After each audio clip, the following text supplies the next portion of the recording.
What up, guys? Welcome to another episode of the Jiu-Jitsu podcast. Today we have a legend in Jiu-Jitsu, someone I'm excited about having on the podcast, someone whom, when I first started Jiu-Jitsu, they were already a legend in Jiu-Jitsu back in, like, when I was started in 2003. They were already a legend, and we're already training some of the best fighters and stuff like that. And when I would get my hands on some of the old ADCC matches, Mhm. they were in some of those, and that is none other than Ricardo Liborio. So, he's one of the OGs of that generation of jiu-jitsu that came up. That was a part of really what, when I think about that generation, they really put the competition aspect of jiu-jitsu on the map, Yeah. because jiu-jitsu was, of course, around before then, but like when you're talking about like the competition level stuff, that's when you really see the jiu-jitsu get into the competitions and gets into fighting and everything else as we see it today, and made that possible. So again, super excited about this one. Hope you guys enjoy it. It's fun. One of the conversations that we talk about is how there was an event that preceded the UFC 1993 that basically did the same thing for jiu-jitsu in Brazil that it did for jiu-jitsu in the States, which, Right. again, a lot of you guys probably won't know about that. It's one of those obscure facts. If you haven't been around jiu-jitsu for a long time, probably won't know about it. But when you listen to it, it's an interesting little tidbit of jiu-jitsu history. So hopefully you guys enjoy the podcast. And again, besides that, we get into some ideas about training and transitioning mindset, all that stuff. So again, hopefully you guys enjoy it. Big thanks to our sponsors for helping make the podcast happen. Charlotte's Web CBD. If you guys haven't tried it before, again, you guys have heard me talk about it a bunch. Charlotte's Web is a premium CBD company that is third-party tested, meaning they have a separate individual company come through and test their products, which is important with a product that is not FDA regulated. That means that whatever is on inside the bottle can be just God knows whatever. Not to say that all companies are disreputable, but they did some studies basically testing the different products that they had found, the different CBD products, and they found that the dosages and the compounds inside varied a bit, in some cases very wildly, based on what was actually said to be in the bottle. And again, they have a lot of different options for CBD, everything from tinctures and gummies, balms and rubs for your muscles and stuff like that, and even an option for some of you that get tested. They have the Edge product, which again goes through and has a process to where they can reduce the THC enough that, again, if you get tested, you should be okay. Again, I say should be just because if you do have some testing, you want to do your research before you get into it. But again, if you guys want to check out any of their products, go to charlottesweb.com, and the promo code at checkout is Chewjitsu20, CHEWJITSU 20 for 20% off the order. Also, thanks to Epic Roll. Epic Roll is a jiu-jitsu gear and apparel company. If you've never checked them out, go on their website. Think of it as almost browsing, as you would maybe if you're going to a store just to look around at stuff. Kind of the same idea. Matt over there has been supporting the podcast for several years now. He has everything from gis, rash guards, no-gi shorts, hoodies, t-shirts, apparel gear, everything under the sun. Cool designs, high quality stuff. And again, if you'd like to save 15% off on an order, if you find something you like, use the promo code Chewjitsu at epicrollbjj.com at the checkout. Also, thanks to Manscaped. Manscaped is a premier men's grooming company. So again, years ago when we started with them, it was all about below the belt.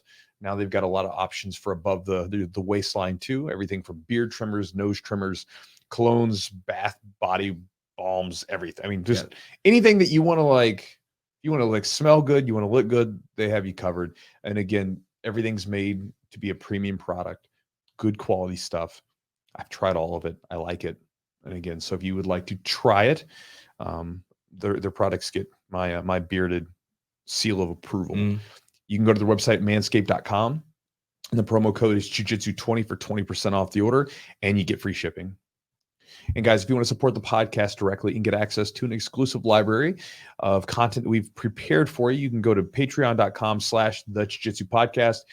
In that exclusive library, we have a little snippet with each guest, including Liborio. So Liborio will be in there in the library. So if you'd like to get some wisdom from him and wisdom from a lot of other jiu-jitsu black belts that have been on the podcast and other people from different walks of life, then go to that website, patreon.com/the Jiu-Jitsu podcast. You'll get access to it for a very affordable price, and it helps support the podcast which again is a pretty cool idea. Oh, and if you really hate ads, which I know some of you guys do, some people call me that I'm shilling stuff. And I'm like, well, if I like the products and I'm sharing them with you and you're not paying them for them, well, then that's kind of how this works, right? It's like TV commercials or commercials in everything else. There's no such thing as free. Free is not a real thing. Your time's worth something. My time's worth something. That said, I do like all the products we support. That said, if you don't like ads, you can get an ad-free version of the podcast released to you at the Patreon as well. Again, that's at patreon.com/the Jiu-Jitsu podcast. And last but not least, guys, if you'd like to get access to my daily email, almost daily email, you can do so by going to my website at chewjitsu.net/join. Upon joining, you'll get access to some ebooks that I give away for free that you can look into that'll help you design a game plan or help you with some ideas on drilling.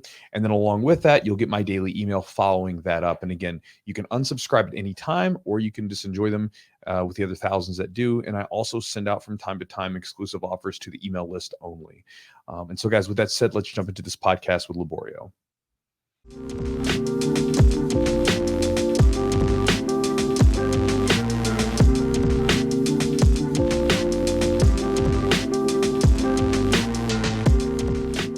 So, man, how old were you when you got started in jiu-jitsu? 15 or 16. I don't remember exactly the dates. I'm really bad with dates, gentlemen. I'll tell you this right now. I really don't memorize them. Don't care too much for them. In terms of a specific date and year. Yeah. But I was 15, 16 years old. It's my first girlfriend, the first girlfriend ever. Um, she had an uncle. I went to a barbecue in her house on a Sunday, and her uncle was a black belt from Carlson Gracie.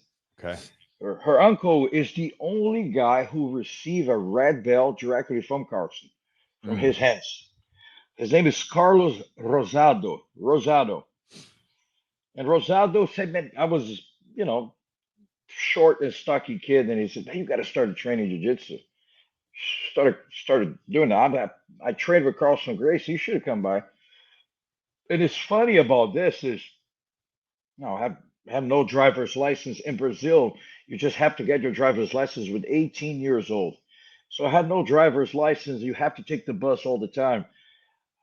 But I find out years later that you guys ever heard about Gracie Humaita? Oh yeah. Humaita? Yeah. Okay, so those guys at school are exactly 6 minutes walking from my house. 6 minutes from door to door. And I did not know this. I heard two or three streets, almost on the same block. And I just found out this years later. But was on a Sunday, the barbecue. Monday, I was going to Carlson. I took my bus. I remember crossing the tunnel to get to Copacabana, where Carlson had the school, and they'll never stop it. And how long was that ride to the gym? 30 minutes. 30 minutes. Something like, yeah, it's 30 minutes. It wasn't that bad. Yeah, It not was a too bad. yeah. In Rio, the distance are short, but its traffic is crazy. So you gotta get used to this. In Rio, you don't drive much, but you stay inside a car for quite a while. What was that experience like starting off at Carlson's back then? Because I mean, the stories that I've heard from guys is like it was just it was a very unique environment in jiu-jitsu, and it was a very unique environment within that gym at the time. What Yeah. was it like for you starting off as a beginner starting at Carlson's? I was lucky in a way because Rosado took me in, and I went there as his nephew, right? Mm, I went there, young guy, teenager, and I was the boyfriend to his niece. So he took me in, put under the wing, and at the time, Carlson has two rooms, and you couldn't believe the size of the rooms, guys. It's tiny. incredible. It is incredible. Imagine something. I don't know, man. I don't even 1,000 square feet Yeah. tops. Not even that. 1,000 square feet. But imagine the amount of champions that came out of that room Mm-hmm. with 1,000 square feet Right. and no air conditioner, windows. It's kind of crazy. it's funny to see it because you gotta go see it to understand what this guy created out of nothing, out of out of nothing. And and there was two rooms. The first rooms for the beginners. I'm not going to say beginners, but if you're out of shape, if you are not competitor, if you're not, if, if you're not ready, you do not step into the 301. The 301 is where's the pressure is. This where the training is. Okay. There's something amazing. So it's 302 and 301 on the third floor in Copacabana. The name of the street is Figueiredo de Magalhães, 414, third floor. I'm just giving out the address on it, but this is historical because the size of the rooms and the place of what it is, you can't believe it. You Mm. can't believe it. That, what did this guy create? What did he have done? It was just something amazing, you know.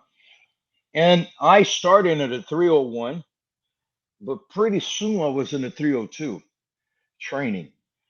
But the 302, you can be a black belt, but you better be ready for it because there's it's imagine one thing. It's the old days, and this is interesting to talk about because there was no science behind anything. Right. It was pressure.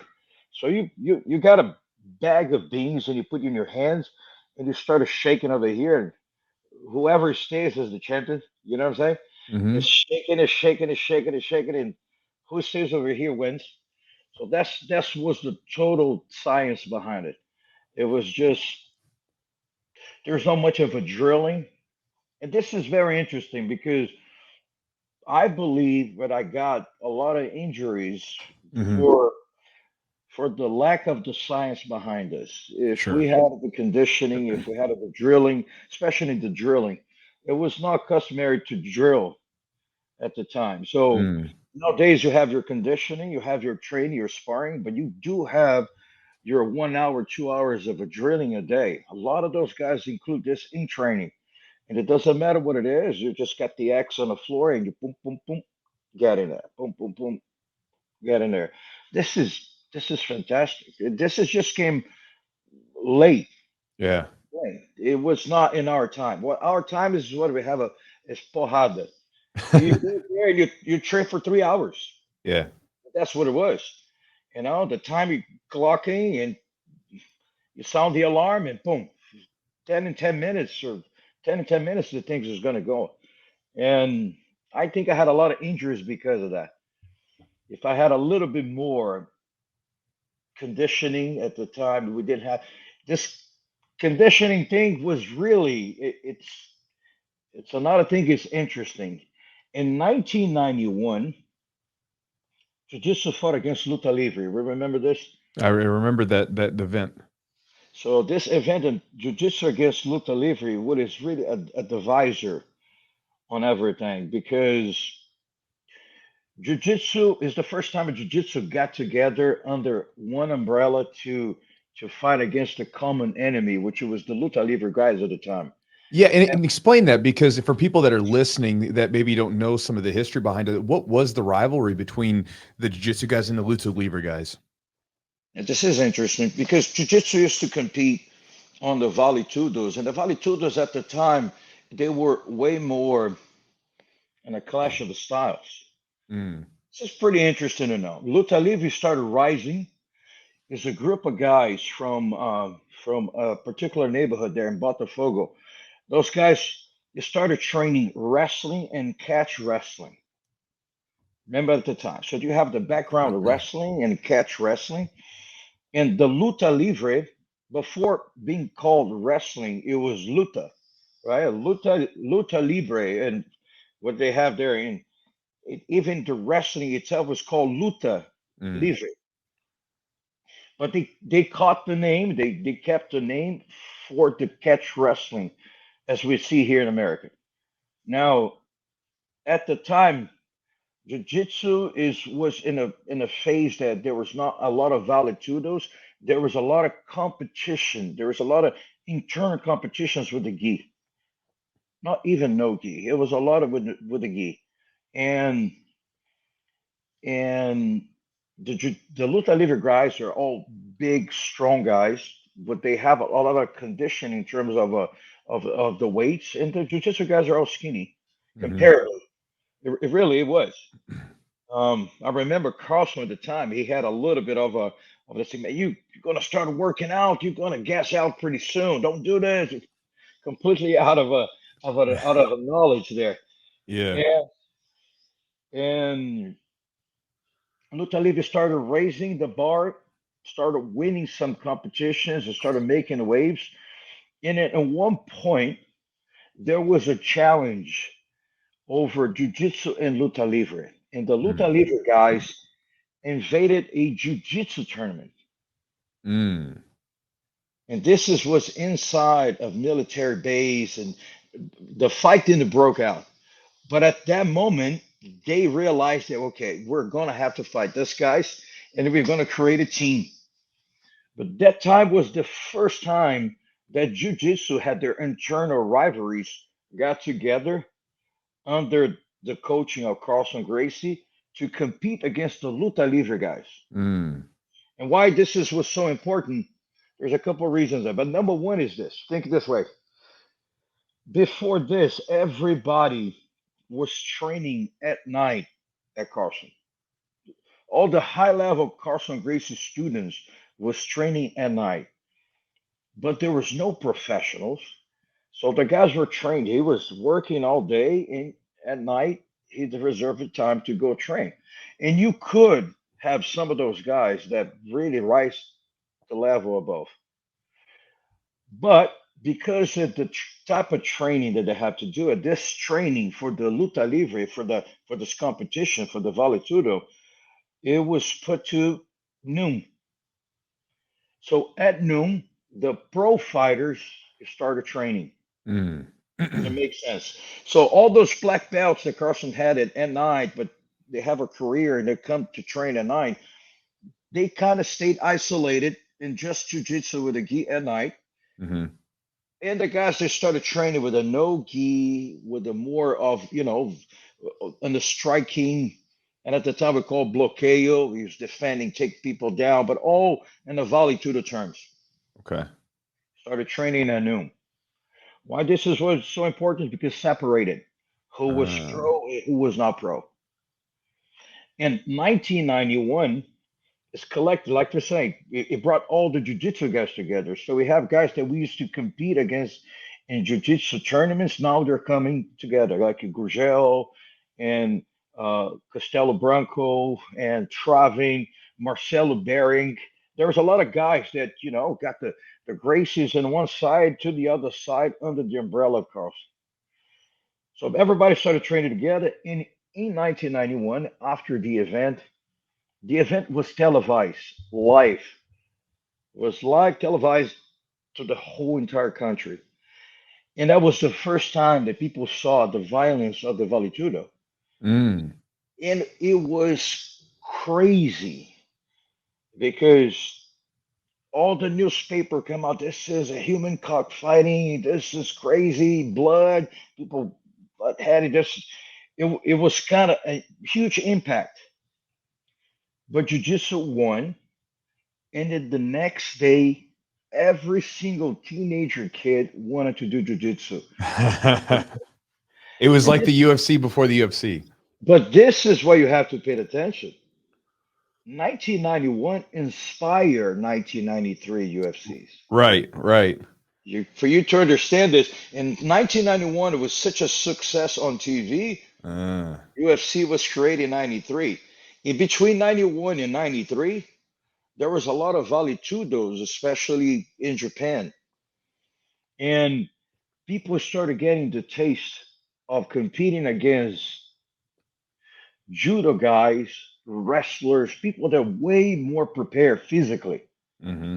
not technically, but physically. At the time, jiu-jitsu had the upper hand of surprise. It was practiced in Brazil, in the south zone of Rio for the most part. And when it came to the world, nobody really knew what it was.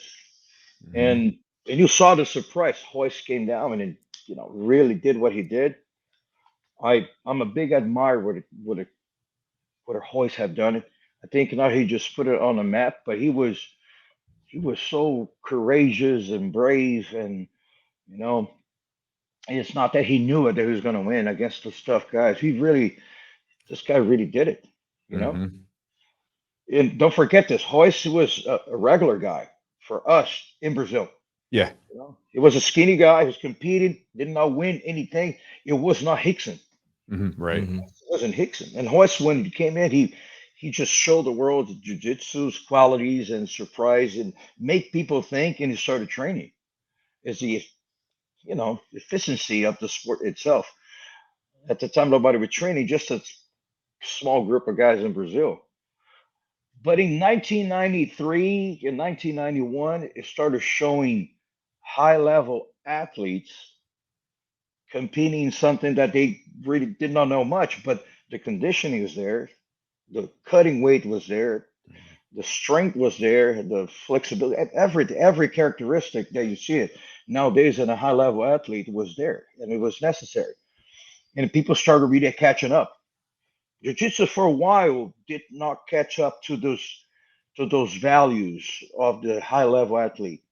Nowadays, yeah, nowadays a high level jiu-jitsu world champion it is comparable to the high level judo world champion in Mm. conditioning. In Sure. conditioning, those guys are not going to gas out, not going to lose the strength. You see little guys with a lot of strength, but all this is through the science.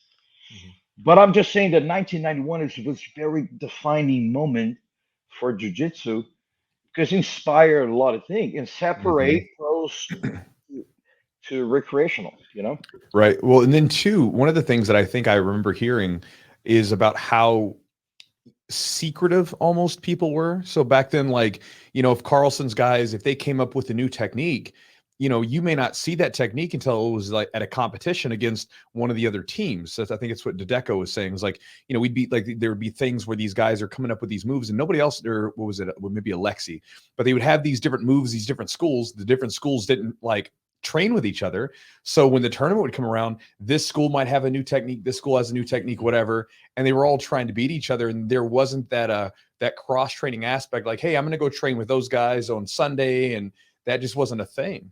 Oh no, Chewy, it was a war. It was. This is what I'm saying. It was defined. It was very important this clash of the styles against Jiu-Jitsu Luta Livre because the Jiu-Jitsu guys got together. Before that, the loyalty was just through their own teams. And also, guys, there's no VCRs at the time. There's nobody filming this. You have a one or two guys that have a camera. We're talking about 1991. Right. It was disposable here in America, but wasn't there in Brazil. Hmm. There was nobody filming. It's really hard to find footage at that time. I have Mm-hmm. some pictures here and there, but it's really, really rare for you to actually prepare yourself for an opponent, like you say. Mm. So you have a lot of surprises too. The guy that you never saw before, but the guy has been training for quite a while in his facility there, and suddenly he's kicking everybody's ass. Hmm. And this is because there's no way for you to scout, for you to spy on anyone. And it's true. Can you describe a little bit that Carlson Gracie gym? That gym that what first of all was so special about that gym? That obviously you said a lot of high level athletes and competitors came out of there, and also what was like the separation between the pros and the amateurs when you kind of transitioned to the pro side, essentially that side of training. What was the difference? What were they kind of looking for? Honestly, the whole difference was Carlson itself, Eugene. Carlson was the guy who walking in a room and everybody started killing each other to show him that you have the skills, that you have the mental aspect, that you have the technique, you have the heart, and he was the he was the really differential on everything else Mm. because it wasn't about the drilling and the learning new techniques. Like we say, there was a group of guys that want to get better and they do the positions, they train drilling and sharing more. It was a very core group of guys. My generation, my teammates were De La Riva and Bustamante, Bitachi, Walid Ismail. But I have a solid group of guys there. Sperry, that we got together and we share in between us our positions and we train. This is in a certain way was awesome because it tied up the group pretty much. You know, if you're not part of this here right now, you can't come in. This is another point. For you to go to the 301, you have to be invited by Carlson. So you can be a black belt in the 302 and kicking everybody's ass over there, but you cannot step in the 301 without an invitation. And if you do, like they say, you better be ready for it because if you go there, you know, it was a competition training, you're gonna get murdered. Yeah. You know, eventually you're gonna get tired, and the people are gonna, hey man, let's go train. Yeah, let's go. I have seen some crazy stuff. It's not really my style of thing, but I have seen it a million times. The guys come there, you know, a black belt comes in, and those guys are blue belts are dying to test the waters there. Yeah. Yeah, it was it was pretty it was pretty insane. And there was no easy training. Let's put it this way. There was no recreational training. People were not training. Um, it's competition.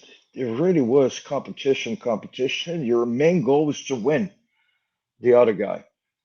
And if you did not win, had one good thing about it. If you're in the team, if you did not win, you almost had this obligation to tell the guy why he didn't win or how I won. There's a lot of this. There's a lot, at least for me and some of the guys there. Man, what did you do? How do you sweat me? And the guy said, man, I swept you because of this, this, and that. Don't forget that at the time, the jiu-jitsu guys also they did not compete against each other. There was this sort of things that they flipped a coin if the two guys from the same gym comes to the finals. Sure. So there was no chances that you're gonna see this guy in competition. You're gonna see this guy if you're in the same weight division and the qualifiers inside the gym.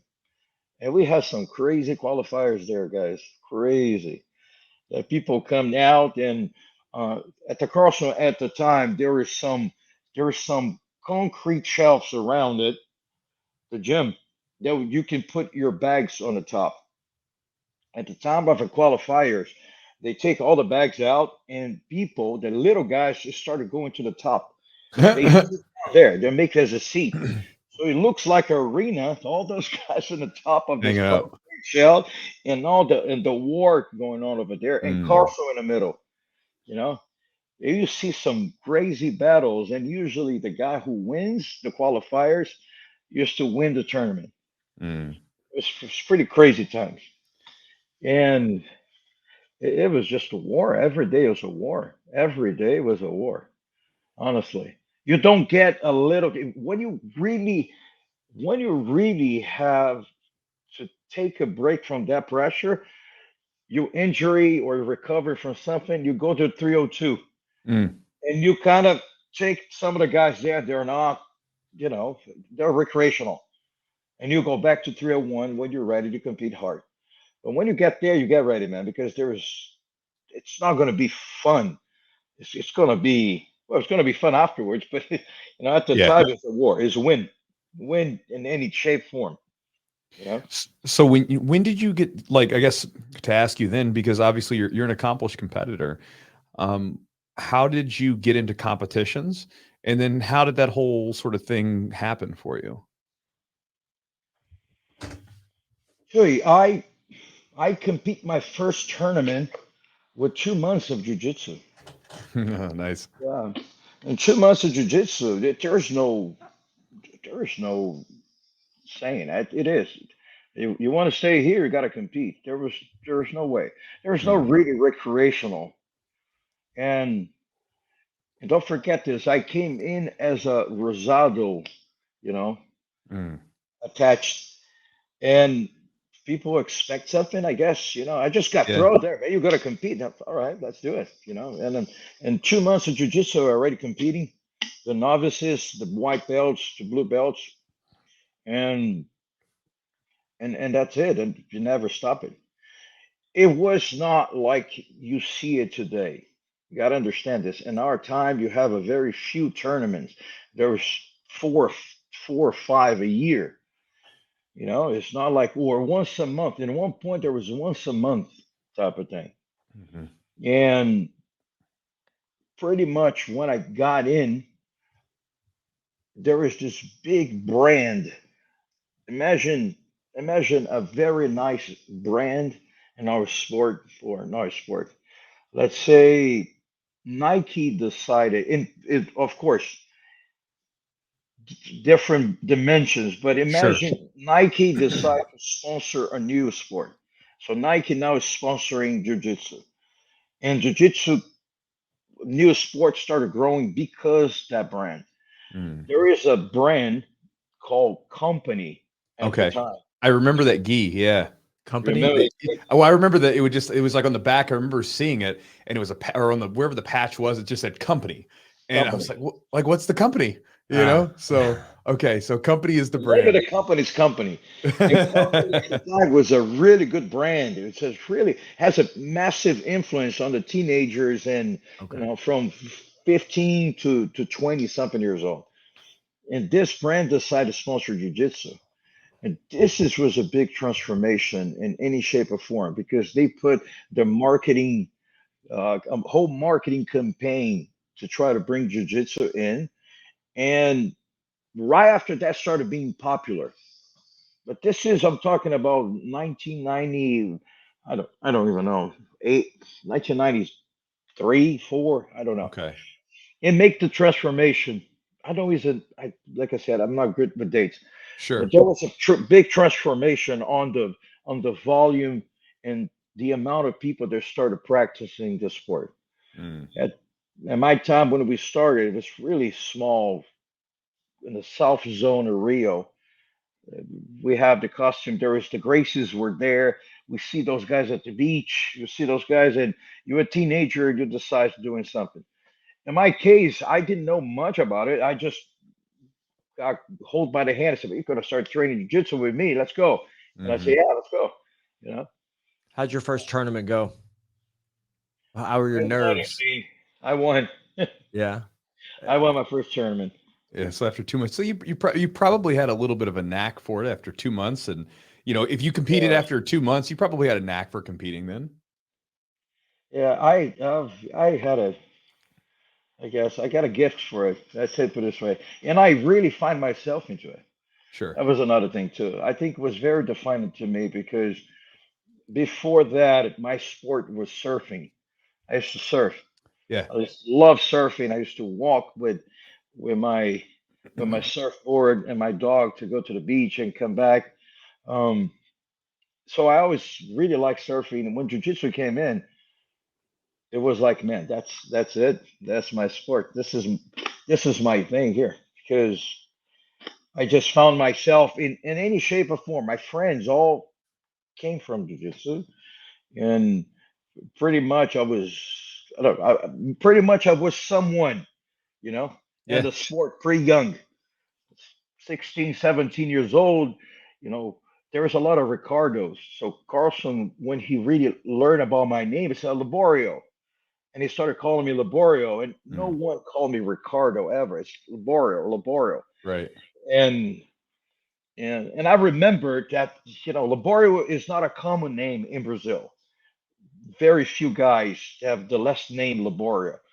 So it was very uncommon, and suddenly the Liborio would mean something, you know. Mm. And I don't know. I never stopped it from there. Like I said, this is way more it's a lifestyle than the competition itself. Competition was very important to me to learn many valuable lessons like losing it. Losing is extremely important. If you take something from the sport itself, it's losing it. I'm not saying that you like to lose and you should like to lose it. No, but but you have to understand the process of losing it Mhm. without losing faith on something, and do not be discouraged in any shape or form.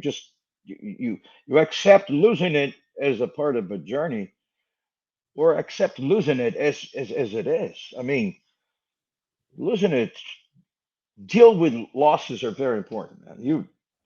Your grandparents are going to die, your parents are going to die. You better get used to losing. You know, you got to be used to loss, but without losing faith. Mhm. And and I think this is a great and valuable lesson, especially for the kids. Kids are very, especially nowadays. There is a lot not just the instant gratification. There's a lot to do with you.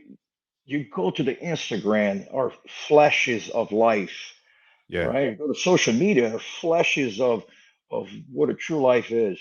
Mhm. And sometimes in those flashes, you don't have losses, you don't Mm. have failures, you don't have it's happening. You just Sure. put your hands up like this with them. That's just bullshit. This is really not real.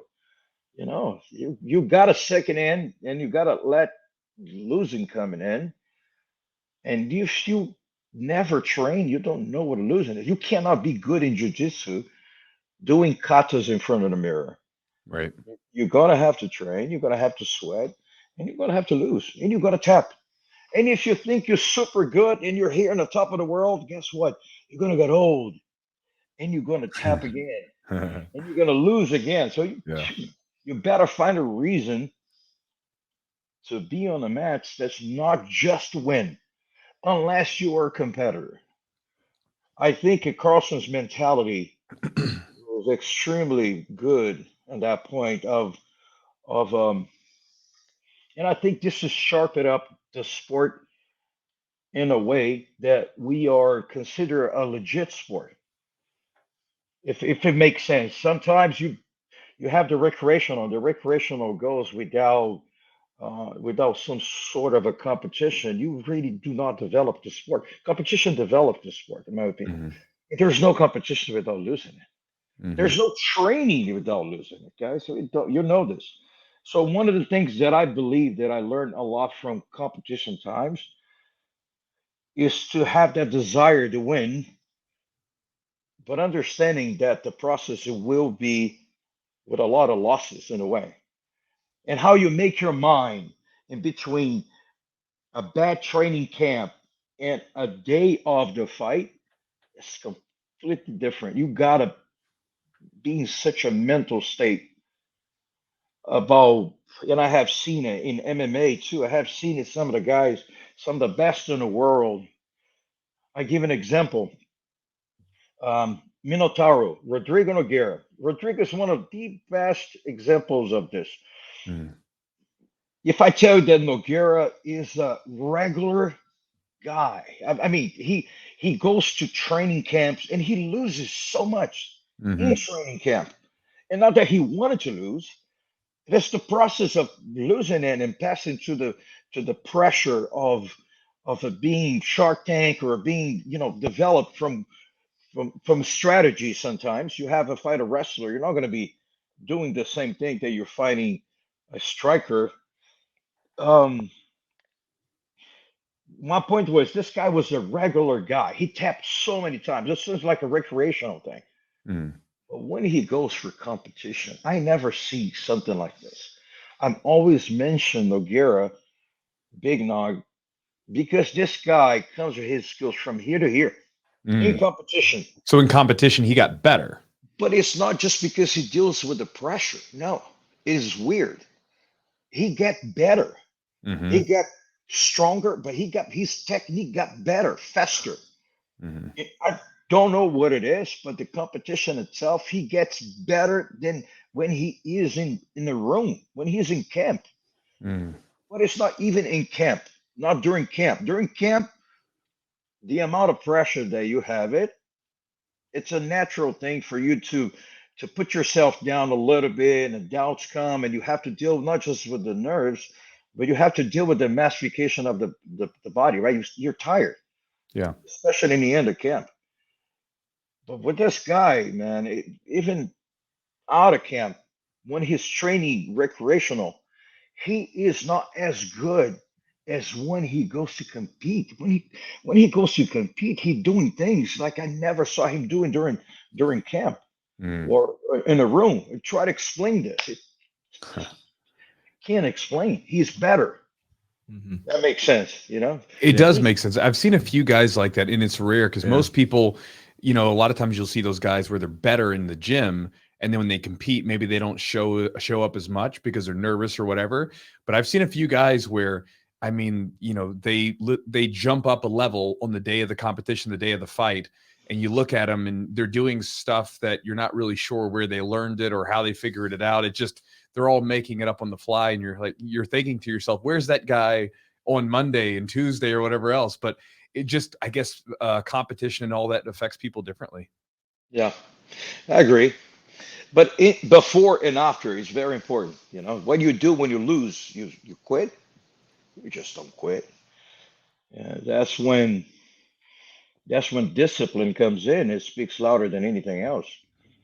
Um, I learned a lot with competition. I learned a lot, and I use this in personal life a lot. There was one point. I have a personal story with my daughter. My daughter is visually impaired, but before she be visually impaired, she passed to a point.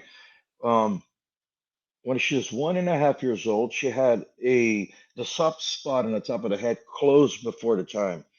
So the brain grew inside the skull, it compressed the optic nerves, and she ended up blind. But in between, it there was the time that we didn't know she was gonna die or not. We spent There was two brain surgeries, and we ended up 3 months in the hospital. Mm. It was very scary at the time. And at one point, the only thing that I really there's two things that I dealt with that was really important to me. Number one is I believe in God, so I have my comfort zone, a comfort support of believing in something extra, whatever it is that you believe it. I think it's important to believe. If it's nature, if it's luck, if it's destiny, if it's God, if whatever you believe it, I think is important to have a superior power You have to faith in something. faith in something that you really can Yeah. take this out of you and just put it over there. It is what it is, right? And the jujitsu helped me a lot because I truly believed in one point there that when it was out of my control, out of my hands, you better know how to demonstrate losses. Mm. I'm very fortunate, and I have seen crazy stuff during this time, but I knew it. I think I knew it that I would keep going. Let's put it this way. Um, I think confidence is not really about knowing that you're going to win. Confidence is, in a way, knowing that you're going to keep going, doesn't matter what. Mhm. You're going to keep striving. You're going to keep doing it. You're going to keep managing whatever it is. I don't even want to like to talk about this because I don't know what it is. My life without my daughter, but it is what it is. Things are going to come to you, and you have to deal with it, right? It is what it is. And believe me or not, jiu-jitsu helped me a lot with that. At that time, I had that little confidence that number one, I'm not in control here. This is not in my hands. I'm not guiding this. Mhm. I'm not completely guiding this. Number two is, you know, you lost before in your life. You just keep going, and it is what it is. You got to keep doing it. You got to keep. How do you deal with that? I don't know. Fortunately, my daughter survived, so I don't know exactly what it is to lose Sure. a kid, but I know that jujitsu in the worst of the worst was there for me. I know that. I know that for a fact. I share that very few times. I shared this, but this is true, Mm. and I see this as as a therapy for me. Jiu-jitsu nowadays is super important for me as a therapy. I gotta find a reason to be on the mats, and my reason can't be winning all the time. My reason nowadays actually is just going out there and help someone to learn or helping a kid, the kids especially. You see so much growth into a kid with the sport itself. And that's my reasons. My reason can't be about the next technique. My reason with my age can't be about winning everything. It's impossible to compare myself with a young guy. But if I don't understand losing it, you still think that you're good and you're, I mean, it's not this way. Um, but that's basically what I think is it happened to me a lot. Jiu-Jitsu was a big tool, it was a big equalizer for me. Wake up, be humble because you're gonna lose a lot in jiu-jitsu though. Yeah. What were you like as a, we hear stories, you're pretty intense as a competitor and a training partner. Can you describe yourself? Yeah, I saw the eyebrows. Because we talked to Dedeco and Alexei, and they said, you're tough on the mats, especially training. Well, how would you describe maybe your intensity or the type of training partner you were, and how you maybe even made people around you better? Well, I always thought, and I don't think I'm wrong when I say this. I truly believe that you have to, man, I didn't know, I never like to lose. This is very important. I never like to lose. And I was a competitor in the highest level at the Hmm. time. I want to win. I stepped on that 301 with a different mentality. But I always had this thought that you should be the nicest person outside. Hmm. You should be the kindest person outside. And you should try to make it your environment even better. You got to treat people well the way you want to be treated. It sounds corny, but it's not true. You gotta welcome people. You gotta make them feel that they belong. But strength is important because if you're nice, people are gonna test you all the time too. Of course, there is always this. If you come with somebody that's all mashed up and closed and put all the walls in, you can't not break into it. Sometimes you're going to keep that distance. Make sure somebody is nice. You're going to be tested a lot. I was good, and I trained my ass off too. So I have that intensity maybe because I wanted to win, because I was a Hmm. competitor, because at one point I wanted to be the best in the world, and I did had that, and I trained and I competed, and I don't know exactly why, and maybe something was in it, but definitely was a competitiveness. But after that, man, you gotta be nice and good. It's like I don't know if you ever seen Marcelo Garcia. Hmm. Marcelo is Marcelo is amazing. Marcelo is like one of the best human beings that you're ever gonna meet. As De La Riva too. You talk to those guys, I admire this so much. I admire them very much because they are exactly this balance of the nicest people they're going to meet outside, the most humble people that you meet, and they're killers.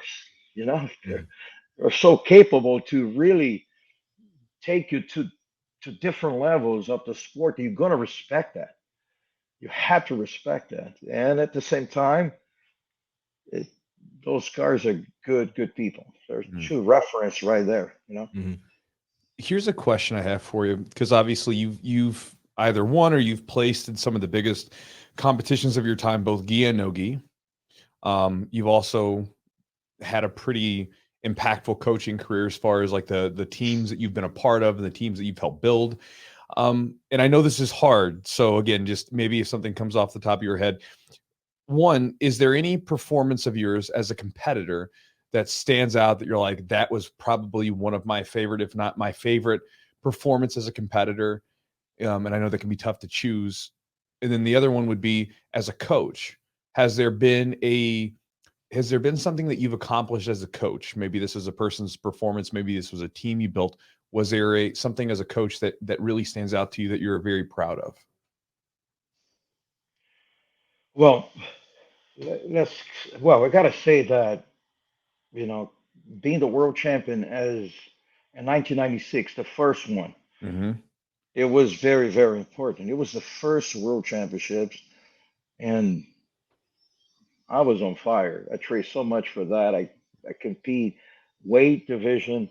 I I went to the super heavyweight division because until the brown belt, I never lost. Mm. And I lost to Castelo Branco in the super heavyweight division.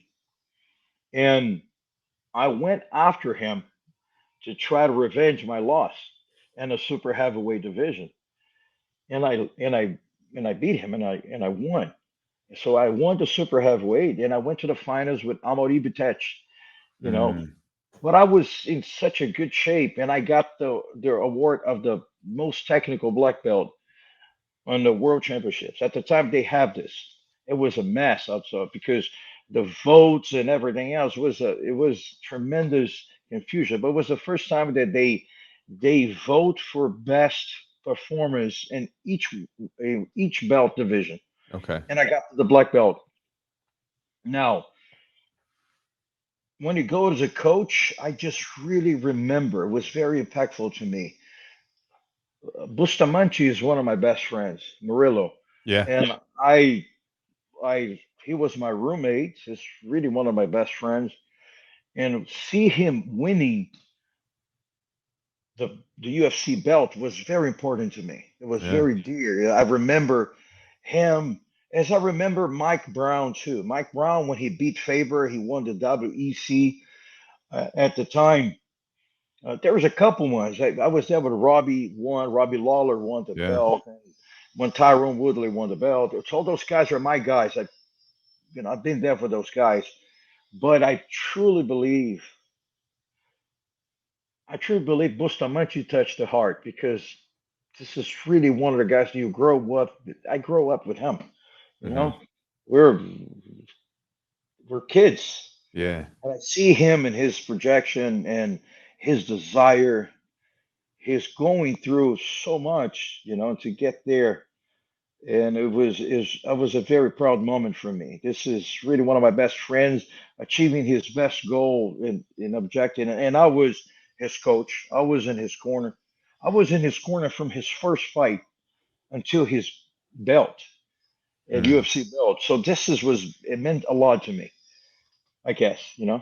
There are so many moments there, guys. But Of those course. those are moments that really, Chewy, this is really is vivid for me.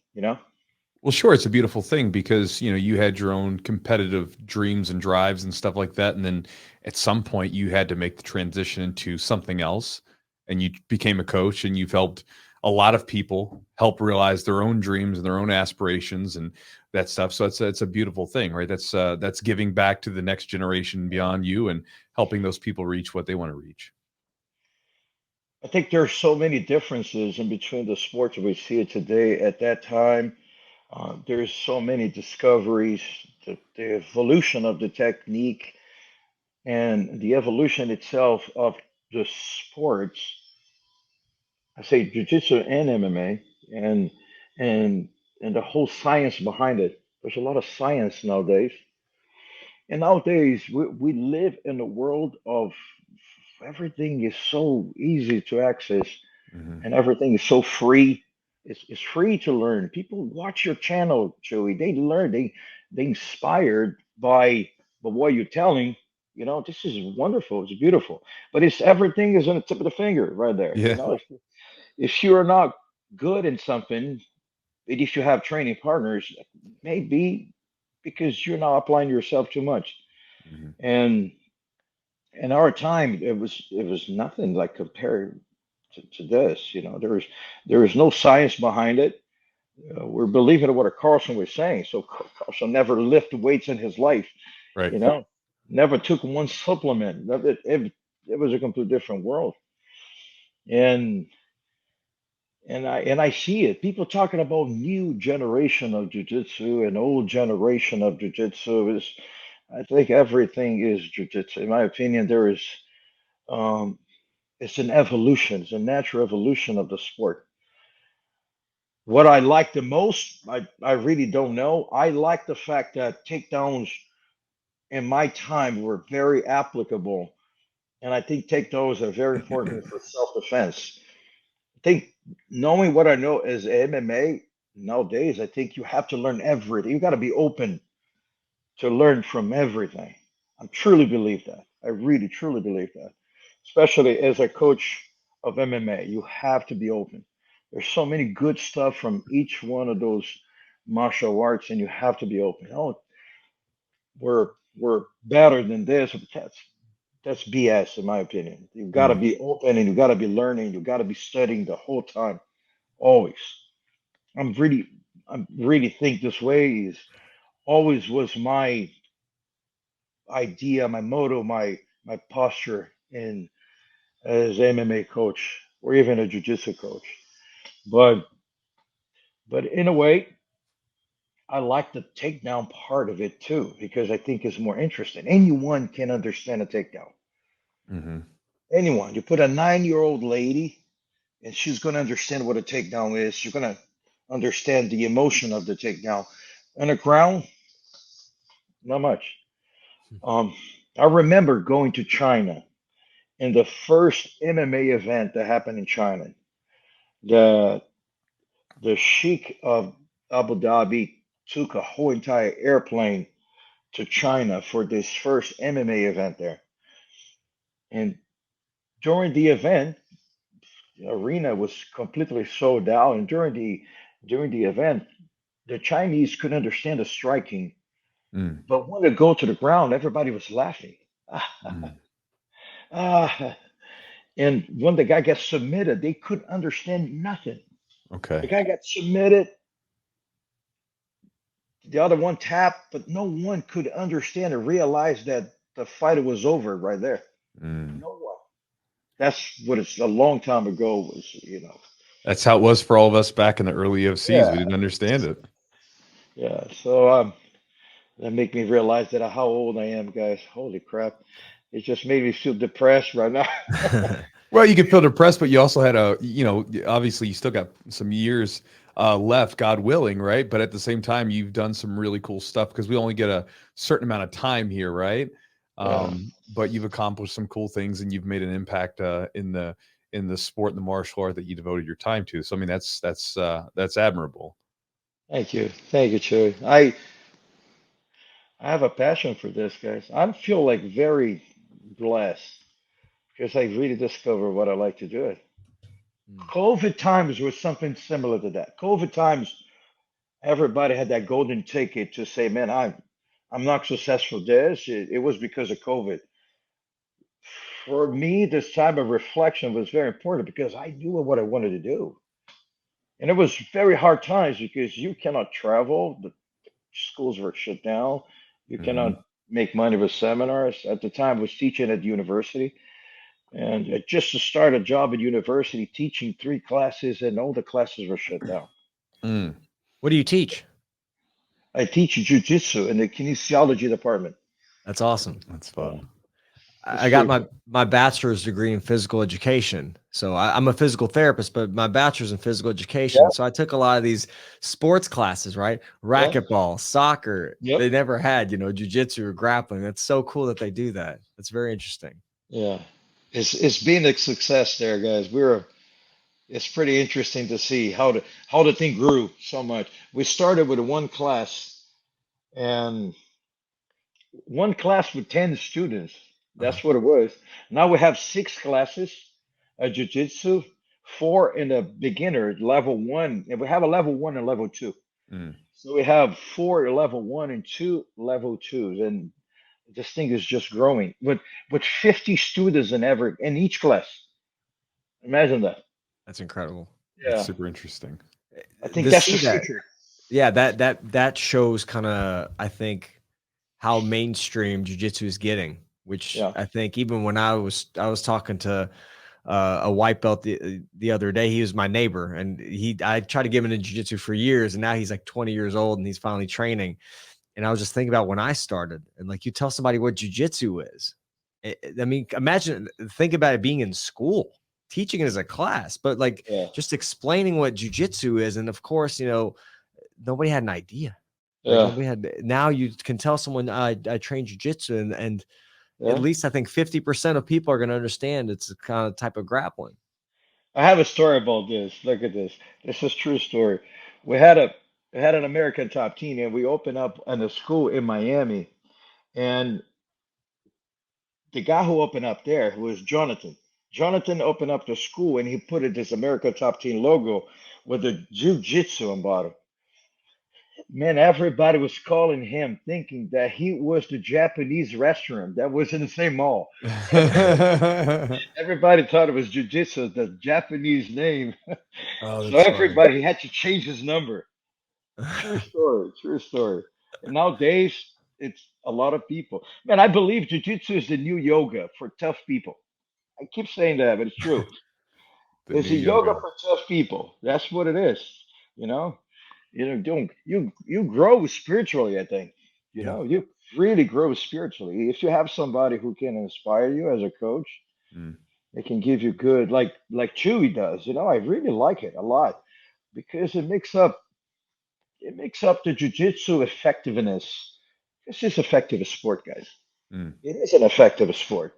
And if you really compare sports itself, there's not as many submissions in judo, or there's no submissions in wrestling. So all great sports at the highest level.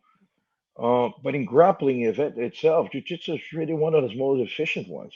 mhm, Especially if you're open to learn more of everything, and you should never stop learning, and you should never criticize how important it is for you to expand your horizons. In my opinion, this is what it. I don't even know how you think about that, guys, but I truly believe that you got to go there and and research and collect and create. That's another great thing about jiu-jitsu. There's not a really book saying from here to here you're going to be a black belt, and and that's what you have to learning to. No, man, it's be creative, and be creative enough to have a name would baptize after you. You got a mhm, position baptized after you, like De La hmm. Riva did, you know, Mhm. and that's cool. I'm cool with this. As long as people keep on practicing and developing, I think is awesome. Man. I really do. I think sometimes the rules shut down the growth too much, you Mhm. know, and and you got to be open to do it. But think I really think this is therapy. For those guys that are not competing, jiu-jitsu is a form of a therapy, especially if you're in the right environment. Because, like I Mm, said again, Eugene, you asked about this. How was Carlson Gracie? It was not therapy. It was competition. It was pure competition. And there's nothing wrong with this. It is what it is. But in competitions in the highest level, I mean, you you really, if you go there and you're not prepared for it, you're gonna get hurt because that's what it was. It's training. That's it. And I don't think there's nothing wrong with this. It's just different mentality. Different is whatever it takes. It's whatever it takes to win. And that's part of it being a champion. mm, You Mhm. gotta dedicate that with you gotta have a mindset to be the champion. You gotta work out everybody else. You gotta deal with your struggles at the same time, have that discipline to show up and train every day. And like I said, Chewy, you know what I like it? I like it.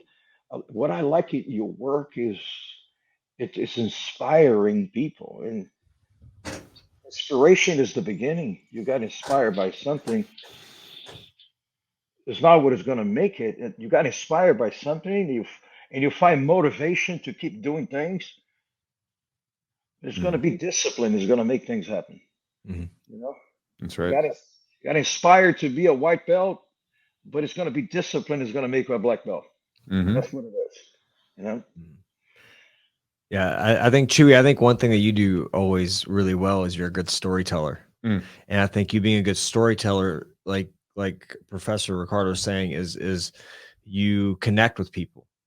And that story connects with people and it can inspire people. Cause then you a lot of times, when you start jujitsu, Yes. you do build this community, but in some ways you have these certain feelings and you don't know if you're alone, like you don't talk. But now that there's videos and people sharing these experiences, you're like you connect with them, or oh, I've gone through this thing, or I had mm, this struggle in life, and this is how I use jujitsu to help me, overcome or whatever. So I think like the storytelling is so important. And your, you know, your point on jujitsu being therapy, right? It's very different for all of us. What it kind of brings into our lives, how it enriches in some way. And because we don't look as young men, as me, I liked watching the UFC. So I was like, I'm going to try this thing. Never wrestled, didn't do anything like that. And I find this, you know, as I'm about to be 40 years old, this community and this kind of connection to people that you never thought you'd have, and then the ability to teach others and grow yourself. I think it And checks a lot of boxes. I think, and I don't know, maybe because jujitsu, or at least this version of jujitsu, is so westernized, that adapts more to the American crowd, if it makes sense. Mm-hmm. Because there is a culture, and judo has a culture, and judo may be strict on the Japanese culture. Um, Wrestling is that 1% of good, you know, competition. Mm-hmm. You gotta be good, or you're gonna be filtered out of the room. The rooms are different. Have you seen the rooms? You step in a wrestling room and you step in a jiu-jitsu room, there's differences Sure. in the community. And I believe there's something to do with the Brazilian culture of welcoming people in, because you got to welcome people. And I think Mm-hmm. this is really one of the most important things, is make people feel that they belong, Mm-hmm. and make accept differences. Accept differences is something that is pretty common in Brazil. It's a very integrated, very diverse country. You have all the colors, all the shapes, all the cultures, everything together, and everybody's there, you know. And you gotta accept that. And jujitsu room is one of the places that really, how much, you know, how much your Rolex cost. It doesn't really matter, you know. Yeah. What car you're driving, you're there. Everybody is the same. In a certain way, you fall into rank. And I think this is important. I think this is so important to make people feel that they are part of something bigger than themselves. I believe, you know. Mm. And I'm working with kids. I see it. I could never work with kids before, guys. I couldn't. I had this schedule. It was crazy in my life. We have 100 something professional fighters. We were traveling on Wednesday, and we helped the guy to cut weight on Thursday. They weigh in on Friday. Saturday is the fight, and Sunday I'm coming back home. So Mm-hmm. half of the week I was out of the house. So I could never teach kids half of the time. It can never be that way. There's always some sort of a traveling involved. And there's something that I don't deal with that anymore. Right now I have my big share of competitions and training high performance. And right now is one thing inspiring me a lot. It's just kids, Mm-hmm. because you see the progression, you see the development so much. You can help them so much, because it doesn't come with a manual. If you're being a parent, it doesn't come with a manual. And when you started researching and prepare yourself to deliver more values, and the 2 minutes inside the class, when you talk about respect or focus, or man, it's enriching to see kids sucking in and absorbing and understanding a little bit of those things, you know.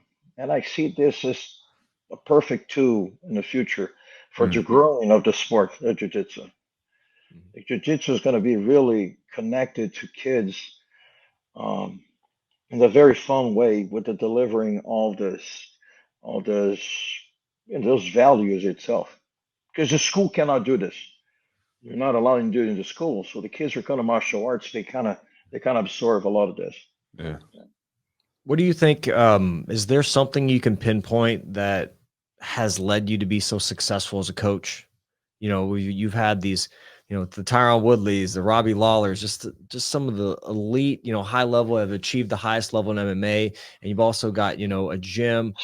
What do you think? Is there one thing that and maybe you coach differently, obviously those different Mm. groups, but is there something that you've found that as a coach you do really well, or you're very talented at? As a coach, you have to be selfless. You got to give. As an athlete, you got to take. Yeah. That's what it is. And I think I did this transition pretty well. Maybe because I have lived that life of, of being competitor and was there, and I struggle cutting weight and living during camps. And I think that there was a report there, maybe, but I think because I love what I do, man. I always did this thing. I was very fortunate on loving what I do. I worked in a bank before, and I hate it. And I hate it. And I made money in a bank, and I was a manager in a bank, but I would never be great Mm, because I hate it. I did not have passion for it. And I left the Bank of Brazil, which is really one of the best banks right there, because because I did not like it. I did not love it. And everybody thought I was crazy. And my parents would talk I was crazy. mm, It was like, how you do this, how you leave this stable job to train with jujitsu. With jujitsu at the time, what was jujitsu at the time? Nothing, nothing at all. But I knew it that I could be fulfilled. It's like I know in a way that I'm going to be involved with this the rest of my life, guys. This is so important. And COVID came in, and COVID fortified this in me because, like I said before, you could choose a different path.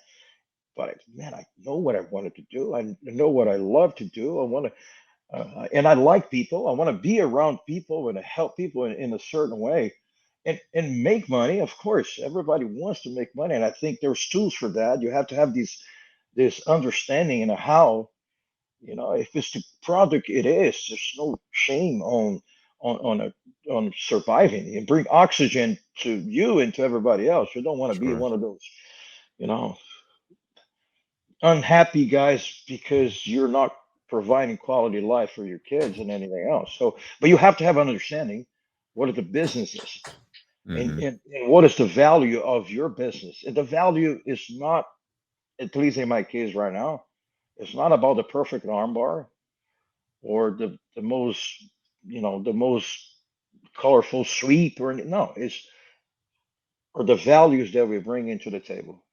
You know, people have to see this and you have to charge for it. And there's nothing wrong with this. This is what it is. Yeah.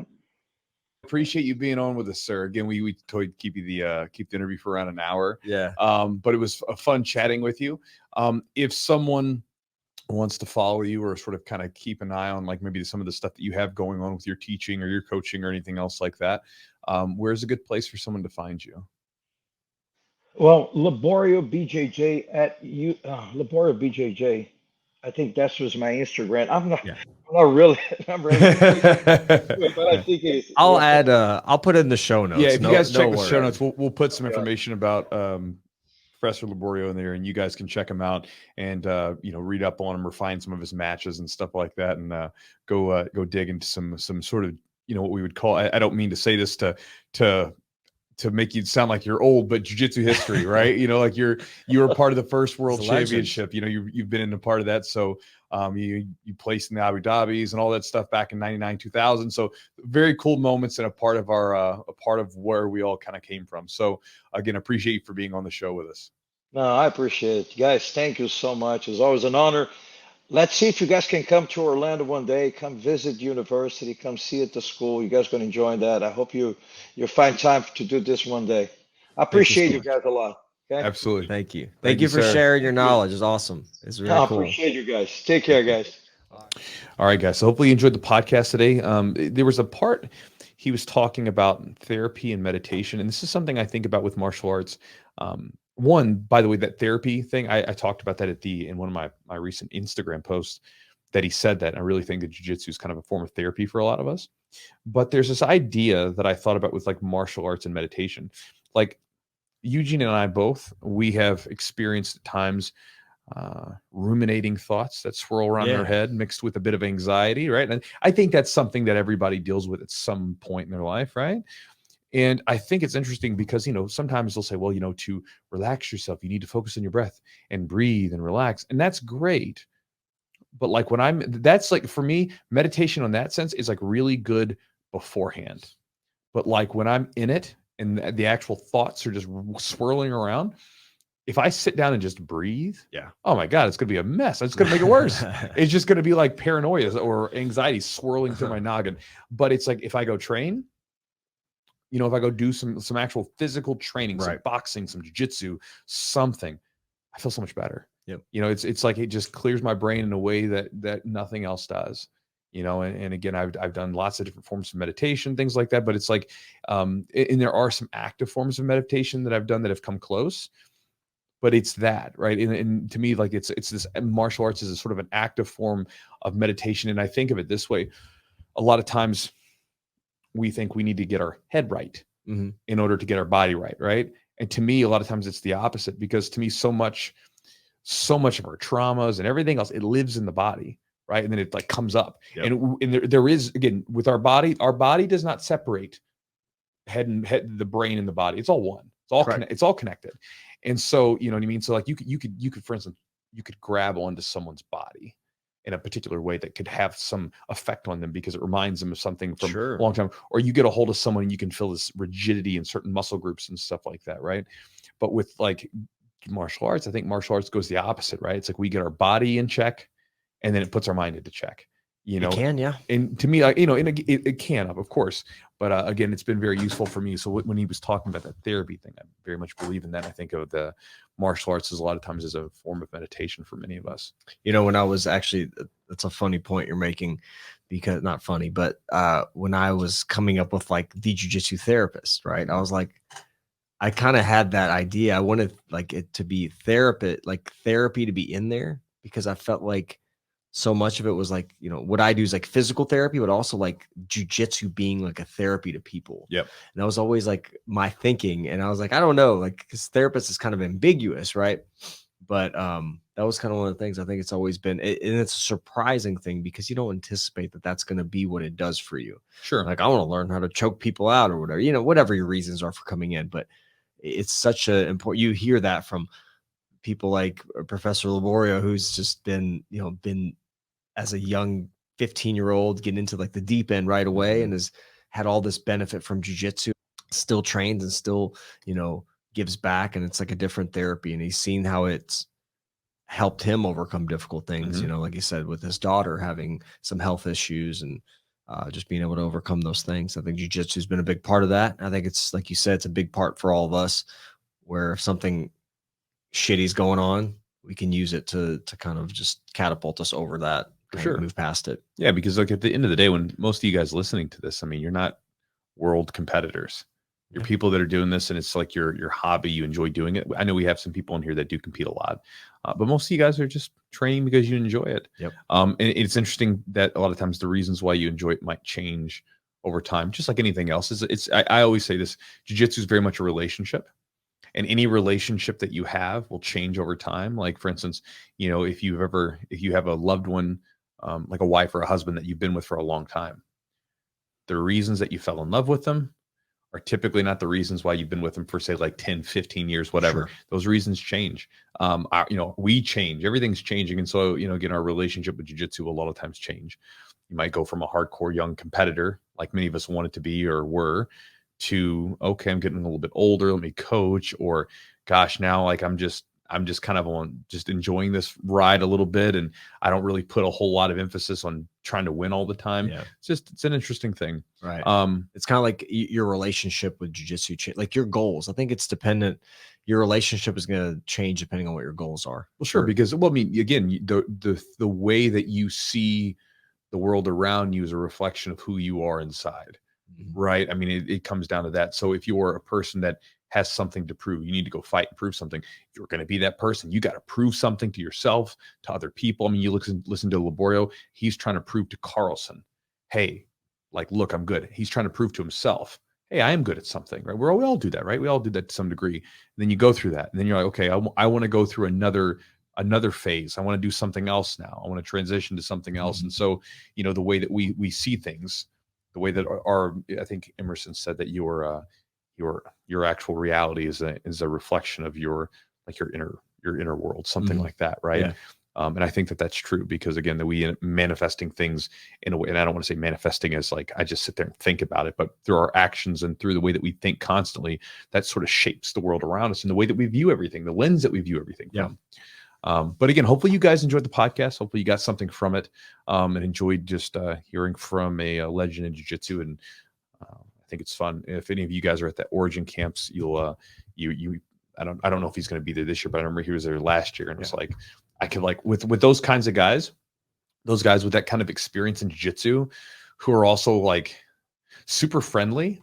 I'm just like, man, just like put them over there. Let them talk. I just want to listen to them talk. Just the stories. Yeah, I could just sit there and hang out, listen to them talk, and listen to them share ideas. Because again, just like you've been through it. You've been in like all these like you've been through the transitions that all of us are going to go through. Just let me hear that. And I think that's such an interesting thing. This is why I talk about this in jiu-jitsu a lot too, where jiu-jitsu gives us a really interesting place where we can come together with people of different age groups. Because think about that. Where on earth do you get to learn from someone who would be considered an elder in your society and just get to hang out with them, talk to them, and have, there's not a lot of things that bridge that gap. I mean, sure, you could talk to someone and maybe they would talk to you, but you don't get to have a place necessarily, maybe if you go to church or something where you have a big group. But again, there's not a whole lot of places that have this connective sort of webbing that binds all these different people together, different age groups and like socioeconomic brackets and everything else. And so it's interesting to see that because you can get those people together and they can share ideas. And that for me has been super useful. And so again, when I get around guys like that, just I mean, whatever you want us to talk about, just talk, I'll listen, because there's just so much that you can gain from that and so much wisdom that can be learned from it.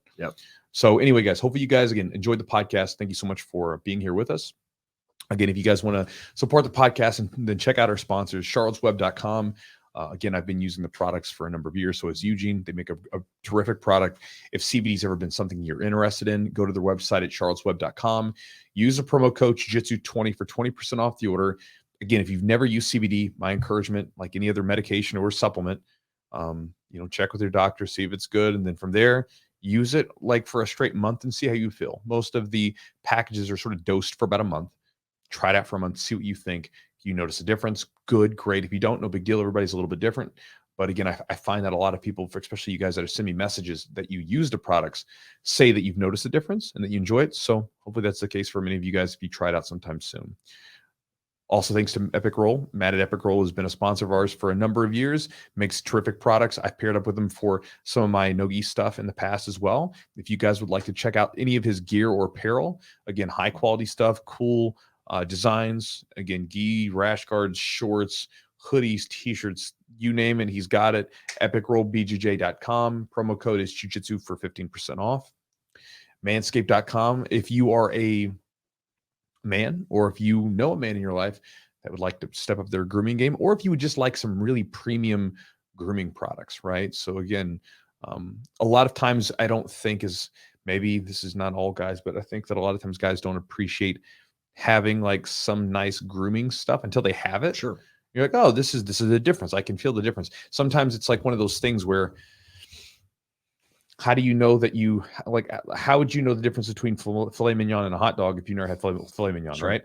It's just one of those things. I'm not saying that other products are always filet mignon or hot dogs, but there is a definite difference. Manscaped definitely makes a really nice product with their trimmers and their beard trimmers and all that stuff. But they also have some really good colognes and balms and stuff like that. So again, if you'd like to check out some of their grooming products, some of their manscaping products, check them out at manscaped.com. The promo code is Jiu-Jitsu20 for 20% off the order.